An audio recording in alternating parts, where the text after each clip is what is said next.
মহেশতলার সরকারি জমিতে ছিলেন কেউ 50 বছর, আবার কেউ 70 বছর ধরে।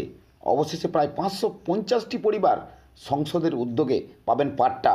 তারই উদ্যোগ শুরু হলো দক্ষিণ 24 পরগনার ডায়মন্ড হারবার লোকসভার মহেশতলার পৌরসভার 34 নম্বর ওয়ার্ডের হেতালখালি এলাকায় সরকারি জমি ছিল 17 একর। তার মধ্যে 5 একর এখনও পর্যন্ত ফাঁকা রয়েছে। বাকি জায়গায় সরকারি জমিতে গড়ে উঠেছে বসত বাড়ি। তাদের মধ্যে কেউ 50 বছর, আবার কেউ 70 বছর ধরে বসবাস করে এসছেন। জমি সরকারি হওয়ার কারণে জমির কাগজপত্র ছিল না তাদের কাছে। তাদের কাগজপত্র না থাকার কারণে সরকারি নানান সুযোগ সুবিধা থেকে বঞ্চিত হতো তারা। অবশেষে ডায়মন্ড হারবার লোকসভা কেন্দ্রের সাংসদ অভিষেক বন্দ্যোপাধ্যায়ের উদ্যোগে ভূমি ও ভূমি সংস্কার দপ্তরের আধিকারিকদের উপস্থিতিতে সেই জায়গা মাপা হয় এবং খুব শীঘ্রই 550 পরিবার তাদের পাট্টা হাতে পাবেন বলে জানান ওয়ার্ডের কাউন্সিলর গোপাল সাহা।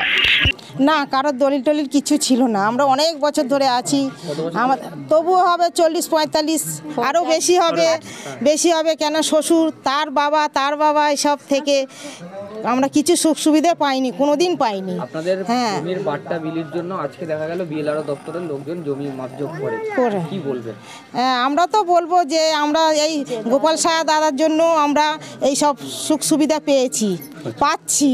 হ্যাঁ, গোপাল সাহা দাদা অভিষেক দাদাকে সংসদকে বলে এইসব করিয়ে দিচ্ছে। আমাদের অসংখ্য ধন্যবাদ সংসদকে। হ্যাঁ, অভিষেক দাদাকে অসংখ্য ধন্যবাদ। আমার নাম শ্যামলী চক্রবর্তী। আমরা এত বছর ধরে আছি, তো আমাদের কোনো সরকারিভাবে কোনো কাগজপত্র হয়নি। তো অনেক দিন ধরে চেষ্টা করে আমাদের কাউন্সিলর যিনি হয়েছেন গোপাল সাহা, উনি চেষ্টা করে ওনাকে বলা হয়।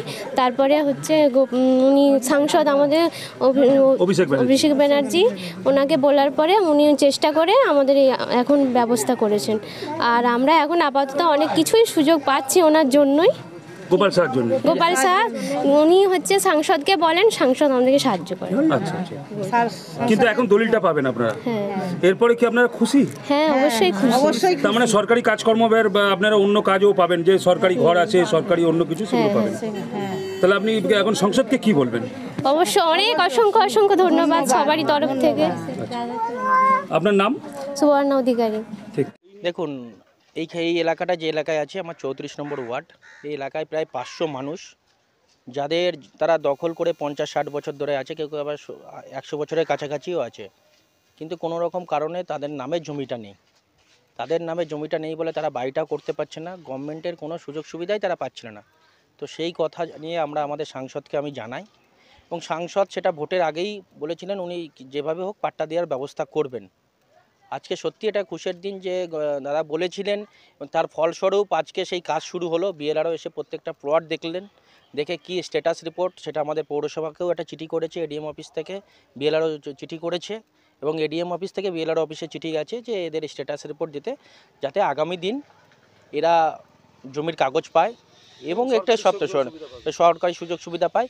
এছাড়াও যেটা বিশেষ করে আমরা অ্যাপ্রোচ করেছিলাম যে এখানে অনেকটা ল্যান্ড ফাঁকা পড়ে আছে, যেটা নিয়ে অ্যারাউন্ড 10 কোটি টাকা দাম হবে। প্রায় 5 একর জমি ফাঁকা পড়ে আছে। আমরাও পৌরসভাভাবে চেয়েছিলাম এবং সাংসদকেও সেটা জানিয়েছিলাম যে গভর্নমেন্ট যাতে সেই ল্যান্ডটা নিয়ে নেয় তার আয়ত্তে, কারণ ল্যান্ডটা আস্তে আস্তে দখল হচ্ছে। কারণ এই ল্যান্ডটার কোনোদিনই কোনো দাবিদার ছিল না। তো আজকে বিএলআরও টোটাল কাগজপত্র নিয়ে সব কিছু দেখলেন। আশা করছি খুব তাড়াতাড়ি, কারণ আমার সাংসদ যখন কথা দিয়েছেন, আমার সাংসদ কথা দিলে কথা রাখে। তার এই কাজটা কিন্তু বিগত বাম জামানায় প্রায় 50 বছর এর আগেও প্রত্যেকবার রাজনৈতিক দল এসে এদের শুধু কথা দিয়েছিল, কিন্তু কোনো সময় নিজেরা মাপজোপ করেছিল। কিন্তু আজকে সরকারিভাবে এটা কিন্তু একটা স্বীকৃতি পেলে সরকারি বিএলআরও এসে নিজে মেজারমেন্ট করলেন এবং প্রত্যেকটা লোকের সাথে যারা পুরনো বাসিন্দা তাদের সাথে কথা বললেন। এটা আমার খুব খুশির দিন, কারণ এরা যদি জায়গাটার মালিকানা পায় তাহলে এর থেকে বেশি, আমার থেকে বেশি কেউ খুশি হবে না। সাংসদকে আমার বিশেষ করে ধন্যবাদ যে সাংসদ এই না হওয়া কাজটা আছে কিন্তু করে দেখানোর একটা জায়গায় চলে এসেছে। আগামী দিন কিন্তু এদের আমার বিশ্বাস যে আমরা প্রত্যেককেই এখানকে যারা বসবাস করে, প্রায় 500 ফ্যামিলি, প্রায় 2000 লোক এখানে বসবাস করে, তাদের প্রত্যেককেই আমরা বাড়ির কাগজ, জমির কাগজ তাদের কিন্তু আমরা হাতে তুলে দেবো। কত একর জমির উপরে এই টোটাল জমিটা আছে প্রায় 17 একর।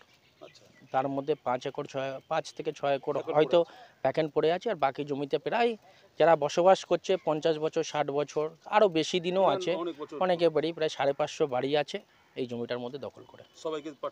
সবাইকেই আমরা এটা প্রপোজাল পাঠিয়েছি। এটা কি বিধানসভার আগে দিয়ে দেওয়া হয় বলে মনে হয়? না, অতদিন লাগবে না বিধানসভা, কারণ আমার দল, আমার সাংসদ ভোট দেখে রাজনীতি করে না। কারণ উনি দেখেছিলেন যে এখানে মানুষের সমস্যাগুলো উনি বুঝতে পেরেছিলেন, যে এরা টালির বাড়ি করে থাকে, এরা যাতে আগামী দিনে সরকারি ঘর পায়, এরা কিন্তু যখন পাট্টাও পাবে এরা কিন্তু সরকারি ঘরটার জন্য এলিজেবল হয়ে যাবে। তো সাংসদ সেই কথা ভেবেই, সাংসদ ভোটের জন্য কিচ্ছু করেন না, উনি ভাবেন উনি মানবিক, উনি জানে মানুষের জন্য ওনাকে কাজ করতে হবে। সংসদকে আপনি লিখিতভাবে জানিয়েছিলেন যে এরা যেন পাট্টা পায়? হ্যাঁ, লিখিতভাবে জানিয়েছিলাম। এছাড়াও আমাদের অ্যাডমিনিস্ট্রেটিভ মিটিং ছিল আমতলায়, সেখানেও জানিয়েছিলাম। সেখানে সাংসদ কথা দিয়েছিলেন খুব দ্রুততার সঙ্গে কাজটা উনি কিন্তু করেছিলেন, কারণ এটা অনেক প্রবলেম হয়েছিল, আজকের প্রবলেম নয়, বিগত স্বাধীনতার পর থেকে ধরে রাখতে পারেন এটা প্রবলেম, মানে স্বাধীনতার আগে থেকেই এরা বসবাস করতো, কিন্তু অনেকেই অনেক ফ্যামিলি আছে সলভের দিকে যাচ্ছে। সলভের দিকে যাচ্ছে। প্রায় 90% আমার কাছে যত ইনফরমেশান আছে 90% প্রায় কমপ্লিট হয়ে গেছে।